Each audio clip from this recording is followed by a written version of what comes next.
President Ferdinand R. Marcos Jr. is expected to sign the BSKE postponement bill before August 14, but no date has been confirmed. Meanwhile, COMELEC continues voter registration nationwide, reaching remote areas and pushing for wider access despite the pending decision. Our JM Pineda reports.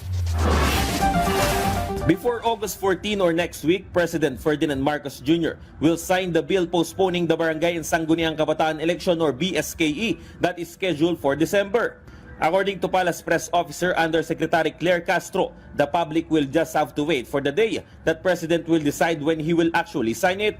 Despite this, the Commission on Election or COMELEC continues its preparation for the elections. Wala po namang sinasabi sa atin ang Palasyo ng Malacanang na i-veto ng ating Pangulo yung mismong panukalang batas. Siguro naman, kung talagang hindi matutuloy ang eleksyon o hindi matutuloy yung batas, siguro magpaparating na sa COMELEC na i-veto ng ating Pangulo yan. Ginagawa naman talaga din yon. Pero hanggang ngayon, wala po kami natatanggap na any implied announcement mula sa Palasyo na hindi matutuloy.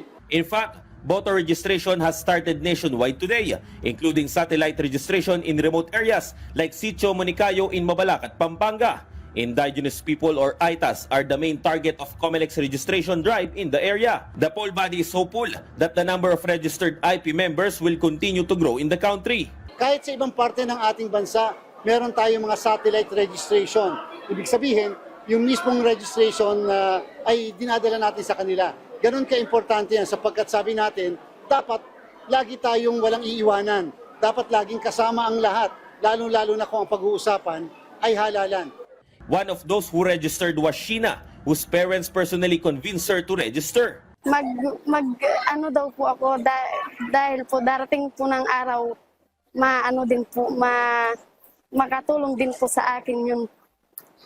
Masaya po dahil po may dumating po na tumutulong dito. Tsaka maraming po salamat dahil nakarating po sila dito para may mag-aano po ng botante po.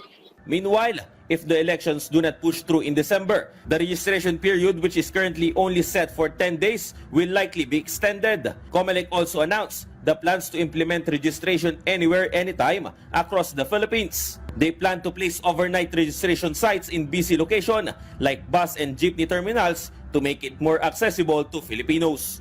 JM Pineda from the National TV Network for a new and better Philippines.